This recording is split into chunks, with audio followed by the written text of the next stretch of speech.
एक पंडित जी थे, दरिद्र थे, कुछ था नहीं घर में, तो पंडित जी गरीबी से जूझ रहे थे। तो पंडिताइन रोज कहें कि महाराज इतना गरीबी में जीवन जा रहा है, अरे कुछ तो करो, इतना ज्ञानी होते हुए भी आप गरीबी काट रहे हो। पंडित जी ने सोचा क्या करें, तो पंडित जी को रोज सुनाती पंडिताइन। एक दिन पंडित जी ने सोचा चलो ऐसे दरबार में चले कि जहां से लाने के बाद कभी जीवन में कुछ कम न पड़े। तो दौड़े और दौड़ करके कहां गए, कहे अपने देश के राजा भोज की शरण में गए। राजा भोज का आप लोगों ने नाम सुना होगा। राजा भोज के दरबार में दौड़ते दौड़ते पंडित जी पहुंचे और राजा भोज त्रिपुंड लगाए बैठा था, भगवान शंकर का परम भक्त था। तो पंडित जी ने सोचा कि त्रिपुंड लगाया है, शंकर जी का भक्त है, तो तुरंत पंडित जी ने क्या कहा कि राजन हर हर महादेव। आप लोग भी बोल दो, पापे कटेगा। हर हर महादेव, हर हर महादेव। आप लोग एक्टिव रहा करो, ऐसे शांत रहोगे तो कैसे काम चलेगा। थोड़ा एकदम भाव से सुनिए कथा। अच्छा, समझ में आ रही है बात कि नहीं आ रही है? आ रही है ना? हाँ। तो राजा ने कहा हर हर महादेव। पंडित जी कहां से आ रहे हो?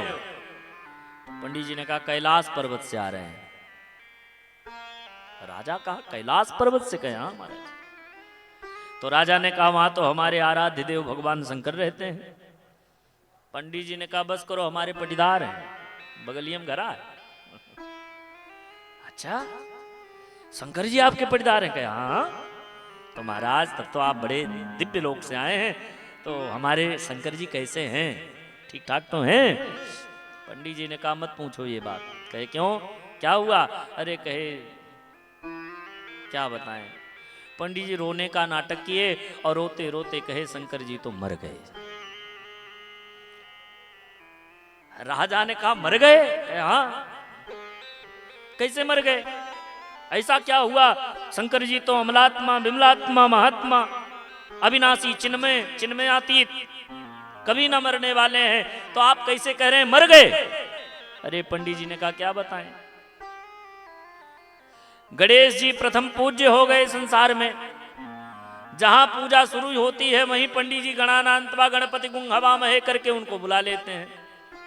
और गणेश जी बेचारे छोटे से हैं, गणेश जी अकेले जाते नहीं, वो कहते हैं माता जी तुम भी चलो। और गणेश जी के साथ गौरी जी चली आती हैं। आप देखो जब कहीं पूजा होती है तो सबसे पहले किसका कहे, गौरी गणेश। माता और बेटा चले आए, कार्तिकेय जी साधु आदमी वो निकल गए घूमने। और जब माता जी चली आई बेटा चला आया तो नंदी भी घास चरने चला गया। और घर में कोई बचा नहीं, अकेलेपन के शिकार हो गए शंकर जी और बेचारे चिंतित रहने लगे कि कोई पास में नहीं है। और चिंता करते करते एक दिन जय सिया राम हो गए, समाप्त हो गए। हमने सोचा अपने पटीदार से बहुत दिन होगा मिले नहीं, तो हमने एक दिन दर्शन करने गए तो देखा शंकर जी मरे पड़े हैं। कहे तब? तो पंडित जी ने कहा शंकर जी तो मर गए थे लेकिन वहां दो वस्तुएं थी। कहे क्या क्या? तो पंडित जी ने कहा एक शंकर जी का दान कमंडल जिसमें वो दान लेते थे, और एक शंकर जी की दया जिससे वो दान देते थे। तो हमने सोचा दो वस्तु बची है, लाओ ये हम ले लें। तो हमने उनका कमंडल तो ले लिया जिसमें वो दान लेते थे, लेकिन जब उनकी दया को हम पकड़ने गए कि दया तुम भी आ जाओ, तो उस दया ने हमको धिक्कारा कहा है दरिद्र पंडित, तेरे पास क्या है तू दया करेगा? अरे मैं तो उनके पास रहती हूं जिनके पास कुछ हो। तो मैंने कहा देखो दया, तुम शंकर जी की दया हो, अगर तुम मेरे अंदर आ जाओगी तो मेरे पास भी सब कुछ हो जाएगा। तो उसने मना कर दिया। मैंने जबरदस्ती पकड़ना चाहा और हे राजन वो दया आगे आगे भगी और मैं इसके पीछे पीछे, और वो भगते भगते भगते भगते त्रैलोक का चक्कर काटती हुई और अंत में आपके दरबार में आई और आपने जमाई ली, वो शंकर जी की दया आपके अंदर चली गई। अब राजन शंकर जी की दया तुम्हारे अंदर और शंकर जी का दान पात्र कमंडल हमारे पास। राजा समझ गया कि पंडित जी हमको शंकर जी जैसा दयालु बता दिए कि शंकर जी जैसे दया करने में देने में बिल्कुल नहीं चूकते, चाहे जो मांग लो सब दे देते हैं, इसीलिए तो भोला भंडारी हैं।